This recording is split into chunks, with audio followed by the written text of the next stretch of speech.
Dalam nama Bapa dan Putra dan Roh Kudus. Amin. Bacaan dari Yohanes bab 15 ayat 26 sampai bab 16 ayat 4. Jikalau penghibur yang akan kuutus dari Bapa datang, yaitu Roh kebenaran yang keluar dari Bapa, ia akan bersaksi tentang aku. Tetapi kamu juga harus bersaksi, karena kamu dari semula bersama-sama dengan aku. Semuanya ini kukatakan kepadamu supaya kamu jangan kecewa dan menolak aku. Kamu akan dikucilkan, bahkan akan datang saatnya bahwa setiap orang yang membunuh kamu akan menyangka bahwa ia berbuat bakti bagi Allah.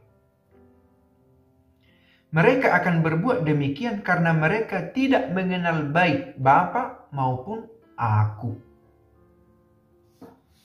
Tetapi semuanya ini kukatakan kepadamu supaya apabila datang saatnya kamu ingat bahwa aku telah mengatakannya kepadamu. Hal ini tidak kukatakan kepadamu dari semula karena selama ini aku masih bersama-sama dengan kamu. Terima kasih Bapak Ibu telah berkenan hadir menonton video ini dimanapun berada. Saya berharap dalam keadaan baik-baik. Tapi kadang kalaupun tidak baik-baik, semoga dikuatkan oleh Tuhan dalam menjalani hari-hari yang tidak selalu gampang dilalui. Orang Italia bilang, la vita non è sempre dolce. Hidup itu tidak selalu manis. La vita è dura, katanya. Keras, hidup itu keras. Entah manis, entah keras, tetapi hidup harus terus berjalan dan Allah tahu itu, karena itulah Ia mengutus penolong kepada kita, Roh, untuk menuntun kita manakala kita jatuh, manakala kita lengah, mengingatkan kita. Allah yang baik, bukan Allah yang menakut-nakuti. Seolah-olah dia sedang melihat, mana tahu kita jatuh dan kamu berdosa. Tentu Allah mengingatkan dengan caranya, tetapi kita yakin Allah yang kita sembah ini adalah Allah yang mau menemani kita, mengingatkan, mengarahkan. Itulah Roh penghibur, Roh kebenaran yang datang dari Bapa. Nah, kita mau, sebenarnya sapaan di awal ini sudah masuk juga ke dalam apa yang mau kita bicarakan ini. Selalu di beberapa bacaan terakhir ini selalu dibahas, dalam beberapa bacaan terakhir ini selalu dibahas kesatuan Bapa, Putra, Roh Kudus. Inilah yang dalam refleksi kita sebut sebagai Allah Tritunggal. Nah, konsep ini bisa dibahas dalam ilmu yang jauh lagi. Tidak semua orang harus hanyut ke sana, tetapi semua orang kiranya mengalami itu, ya. Tetapi harus mempertanggungjawabkannya secara ilmiah. Ada orang yang dikaruniai kemampuan untuk itu, dan setiap orang dari kita diajari juga untuk mengetahui Allah kita itu Allah Tritunggal. Mau apa dengan konsep itu? Mau mengetahui bahwa Allah yang kita miliki ada dulu, ada kini, ada esok. Ada di dalam masa lalu kita, ada di dalam masa kini ketika kita sedang berbicara ini, ada dalam masa depan kita yang kita tidak bisa lihat dengan terang untuk saat ini.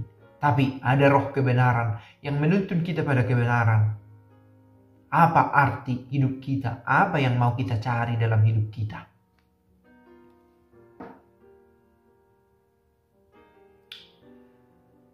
Kamu juga harus bersaksi. Ini bukan kepada kita langsung, ini disampaikan kepada para murid. Bahwa para murid itu saksi dari Kristus, karena sudah melihat sendiri, karena kamu dari semula bersama-sama dengan aku. Para murid bersaksi kepada kita. Ini yang mau disampaikan. Mengapa? Karena mereka sendiri yang melihat Kristus itu berkarya. Kitalah buahnya yang, kalau begitu saya mau jadi Kristen. Ada yang menyadari itu dari awal ketika dibaptis dewasa. Ada yang pelan-pelan menyadari itu. Baptis bayi kita tidak tahu apa-apa, tetapi kita dituntun dalam iman kekristenan. Nah, semuanya ini kukatakan kepadamu supaya kamu jangan kecewa dan menolak aku. Apa rupanya? Ternyata tidak seperti yang manis-manis itu yang kita alami ketika menjadi pengikut Kristus. Kamu akan dikucilkan. Bahkan akan datang saatnya bahwa setiap orang yang membunuh kamu akan menyangka bahwa ia berbuat bakti bagi Allah. Nah, kamu akan dikucilkan. Jadi ini bisa saja bertentangan dengan apa yang tren masa kini ya. Favoritisme. Diterima, diyakini, sejauh itu disukai orang, kan begitu ya, karena nyaman untuk dia dan menurut dia itu membawa kebahagiaan untuknya, dilakukan, diteruskan, terserah apa kata orang, katanya itu kan blocking, memblok itu. Padahal kata orang bisa juga kata-kata yang baik, kesaksian baik yang bisa menuntun kita pada kebenaran.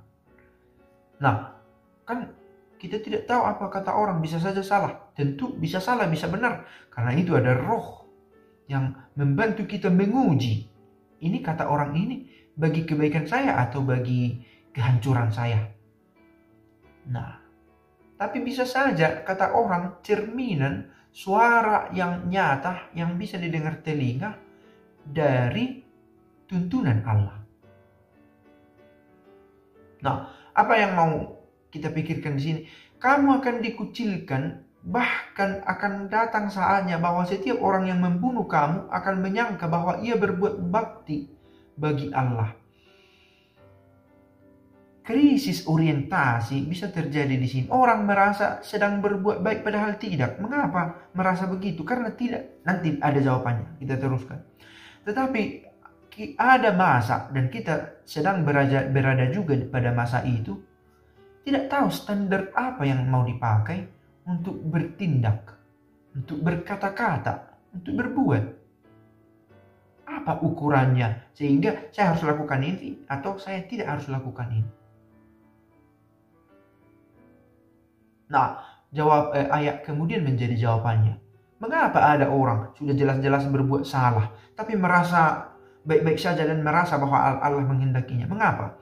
Mereka berbuat demikian karena mereka tidak mengenal baik Bapa maupun aku. Di bacaan semalam kita dengarkan. Siapa yang mengasihi aku, menuruti segala perintahku. Mengasihi, mengapa kita bisa mengasihi? Karena kita kenal juga. Tak kenal, tak sayang. Nah, itu juga kita pakai semalam istilah itu.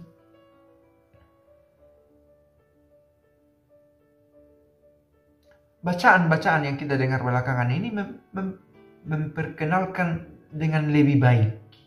Mungkin kita sudah tahu, Tritunggal. Tetapi mau apa dengan Tritunggal?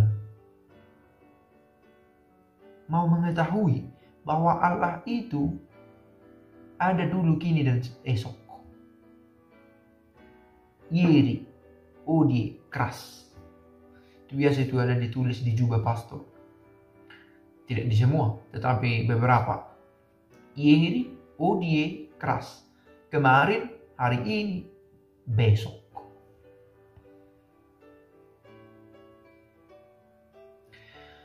Nah, untuk mengalami senantiasa Allah yang ada kemarin, hari ini, dan besok ini, kita diingatkan untuk mengikuti Kristus. Nah, mengikuti Kristus kita tidak selalu menikmati yang enak-enak. Tentang nilai yang harus kita bela. Kadang kita harus berbeda juga dari teman-teman kita. Tidak gampang. Kadang kita harus kehilangan teman juga. Tidak kita inginkan, tetapi tidak sefrekuensi. Beberapa hal bisa saja terjadi ya yang semacam itu. Saya bisa ada juga pengalaman, tetapi pengalaman itu tidak juga untuk diumbar di sini, tetapi di kehilangan teman karena beda pandangan. Sekali lagi, dia merasa bahwa kita ini sebagai gangguannya malah. Dia tidak merasa sedang di jalan yang salah. Nah, banyak keraguan masa kini. Kita tidak usah berbicara jauh-jauh. Di keluarga sajalah. Karena itu di situ kita punya beberapa orang di antara kita punya otoritas. Kita digunakanlah itu. Otoritas di sini bukan dalam pengertian negatif ya, tetapi punya kekuatan untuk menyampaikan yang baik, memiliki kedudukan untuk menyampaikan yang baik. Digunakanlah itu untuk memperkenalkan Kristus, supaya orang tidak takut karena mengikut Kristus dikucilkan.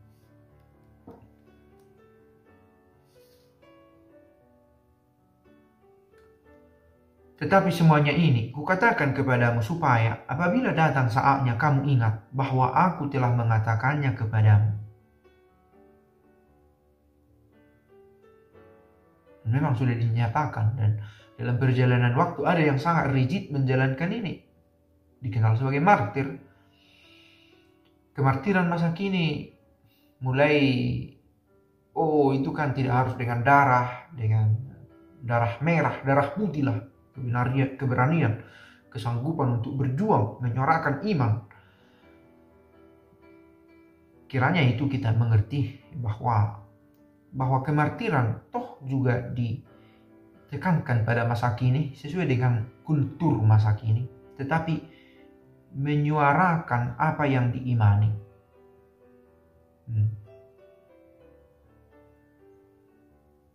Allah yang selalu menyertai. Itu yang menjadi dasar iman kita. Tidak ditinggalkan.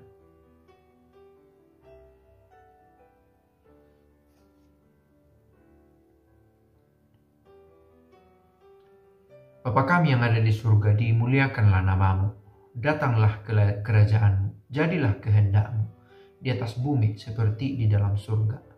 Berilah kami rejeki pada hari ini, dan ampunilah kesalahan kami, seperti kami pun mengampuni yang bersalah kepada kami. Dan janganlah masukkan kami ke dalam pencobaan, tetapi bebaskanlah kami dari yang jahat. Amin. Dalam nama Bapa dan Putra dan Roh Kudus. Amin.